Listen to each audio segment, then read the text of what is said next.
Hello and welcome to the second portion of your reading homework. So this portion starts on page 108. Where does it go? What do you mean? What stupidity? It's simply not visible. Shukov shook his head and laughed. Well, if it's not visible, how'd you know it's there? So according to you, said the captain, unable to believe his ears, it's another moon every month.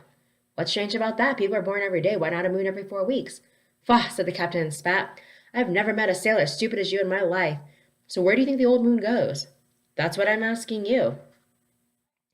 Where does it go? Shukov showed his teeth in a smile. Well, tell me, where does it go? Shukov sighed and said with a slight lisp, in our village, folks says God crumbles up the old moon into stars.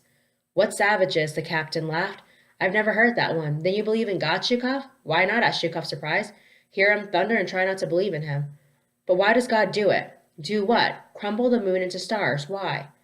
Well, can't you understand, said Shukov? The stars fall down now and then. The gaps have to be filled.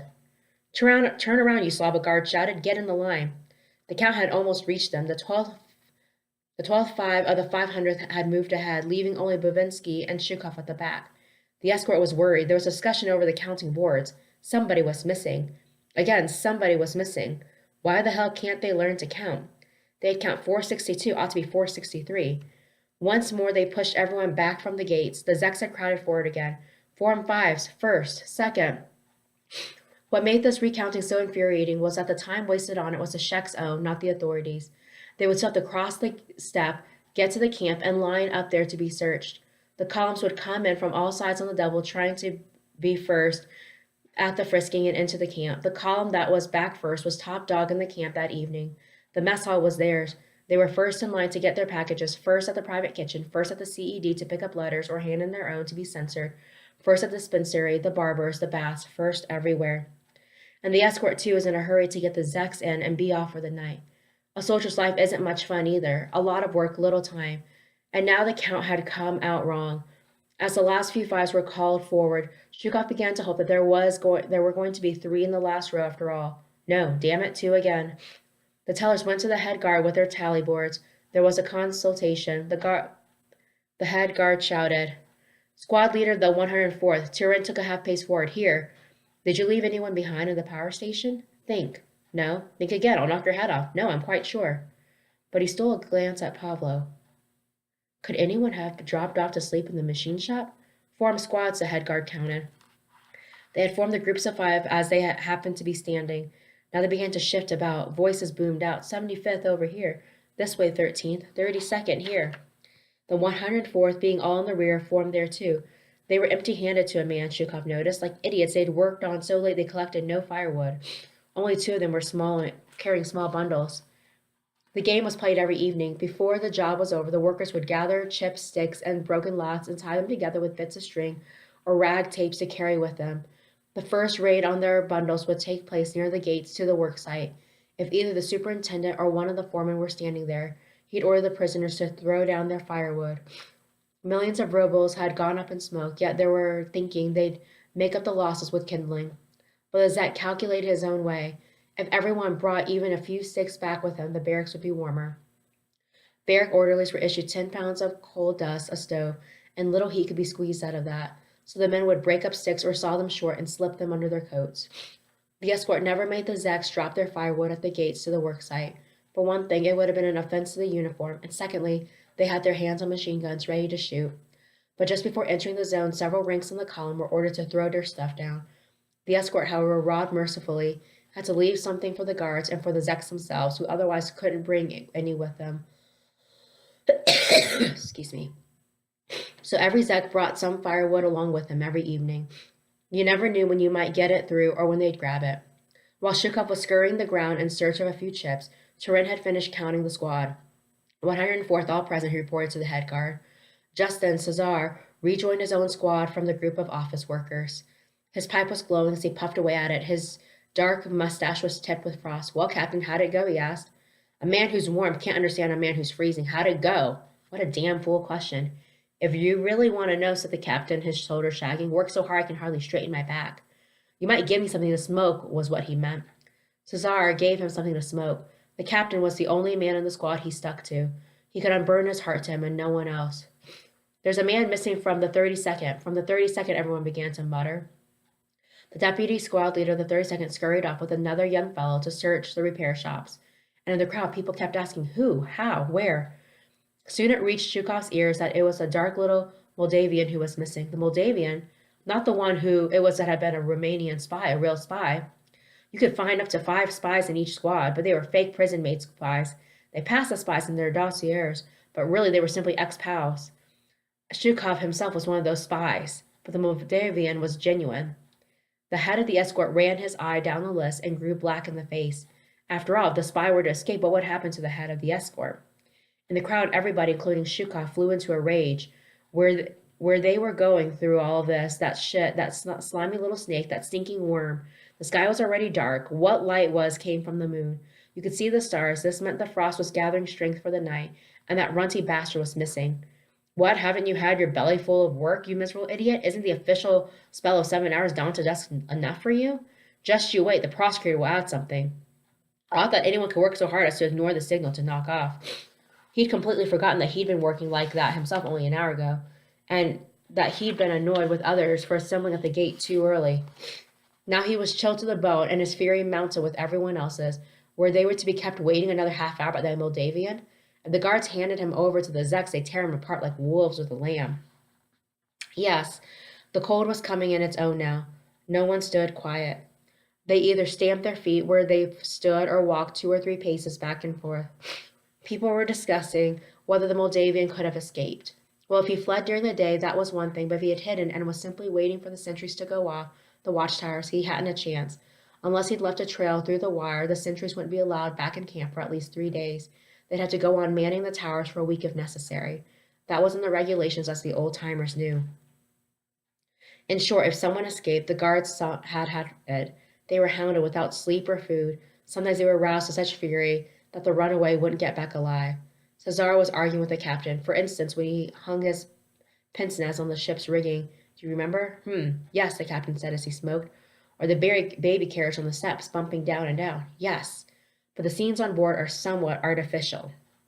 Well, you see, we've been spoiled by modern camera technique, and the maggots in the meat, they crawl about like angleworms. Surely they weren't that size. What do you expect at the movies? You can't show them smaller. Well, if they'd bring that meat here to camp instead of the fish, they feed us and dump it straight into the kettle, we'd be only 2. The prisoners howled. 3 small figures were bursting out of the repair shop, so they found the Moldavian. Boo went the crowd at the gates, and they yelled as the group drew near. Bastard, shit, idiot, cow's twat, lousy son of a blank, and Zhukov joined in rap. It's no joke to rob 500 men of over half an hour. Ducking his head, the Moldavian ran like a mouse. Halt, a guard shouted, and noting down K460, where were you? He strode over to the man and turned the butt of his rifle at him. In the crowd, people were hurling curses, ass, louse, pig.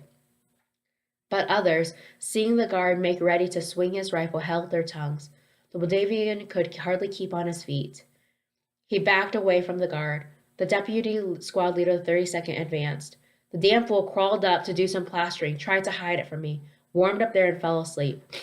And he hit the man hard in the face and on the neck, pushing him farther from the guard. The Moldavian reeled back, and as he did so, a Hungarian, one of his own squad, leaped up at him and kicked him hard from behind. That wasn't like spying. Any fool can spy. A spy has a clean, exciting life. But try and spend 10 years in a hard labor camp. The guard lowered his rifle. The head of the escort shouted, back from the gates, form fire. Another recount, the dogs. Why should they count us now that everything's clear? The prisoners began to boo, and all their anger switched from the Moldavian to the escort. They booed and didn't move. What, shouted the head of the escort? Want to sit down on the snow? All right, I'll have you down in a minute. I'll keep you here till dawn. He was quite capable of doing it, too. He'd had faces on the snow many a time. Down on your faces into the escort, release, safety catches. The Zeks knew all about that. They drew back from the gates. Back, back, yelled the escort. What's a sense of shoving up the gates anyhow, you crappers? Men barked from the rear at the men in front as they were shoved back. Form fives, first, second, third. Now the moon was shining full. It cast its light all around, and the crimson tint had gone. It had climbed a quarter of the way up the sky. The evening was lost, that damn Moldavian, those damned guards, this damned life. As the prisoners in front were counted, they turned and stood on tiptoe to see whether there were 2 men or 3 in the back row. It was a matter of life or death to them now. Shukov had the feeling that there were going to be 4. He was numb with fear. 1 extra. Another recount. But it turned out that Fetikov, after catching a butt from the captain, had been wandering around and had failed to get into his 5 in time. So now he turned up the back row as if he were an extra. A guard struck Fetikov angrily on the back of the neck. Serve him right. So they counted 3 in the back row. The count had come out right, thank God. Back from the gates, shouted a guard at the top of his voice. But this time the Zeks didn't mutter. They'd noticed soldiers coming out from the gatehouse and forming a cordon on the other side of the gates. So they were going to be let out. None of the foremen was in sight, nor the superintendent, so the prisoners kept their firewood. The gate swung open, and now the head of the escort, accompanied by a checker, came and stood on the other side, near some wooden railings. First, second, third.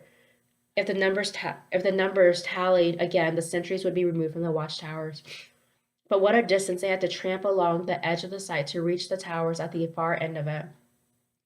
Only when the last prisoner had been led off the site and the numbers had been found to agree would they telephone all the towers and relieve the sentries. If the head of the escort had his wits about him, he'd put the column on the move right away, for he knew the Zeks had nowhere to run to, and the sentries would overtake the column. But some of the guards were so foolish they feared they didn't have enough troops to handle the Zeks, so they waited. And they had one of those idiots this evening. A whole day in that freezing cold, the Zeks were already chilled to the marrow, and now to stand around shivering another hour when work was over. Yet it wasn't so much the cold and the fact they'd lost in the evening that infuriated them. The point was, there'd be no time now to do anything of their own in the camp. How's it that you know life in the British Navy so well? Shukov heard someone next 5 asking. Well, you see, I spent nearly a month on board a British cruiser, had my own cabin. I was attached to a convoy as a liaison officer. And imagine, after the war, the British admiral, only the devil could have put the idea into his head, sent me a gift, a souvenir as a token of my gratitude. Damn him, I was absolutely horrified. And now here we are, all lumped together. Okay, so guys, so what he's implying is that he was betrayed by an admiral. He was betrayed by one of his leaders, and that's how he ended up in prison. It's pretty hard to take being imprisoned here with Banderas men. Strange, yes, a strange sight indeed. The naked steppe, excuse me, the empty building site, the snow gleaming in the moonlight, and the court escorts. They'd gone to their posts 10 paces apart, guns at the ready, and the black herd of prisoners, and among them in a black coat, like all the rest, a man S311 who'd never imagined a life with gold shoulder straps, who have hobnobbed with a British admiral and now sweated at a barrel with Fetikov. All right, guys, that's the end of the second segment of the reading. There's one more after this. Don't forget you need 3 annotations.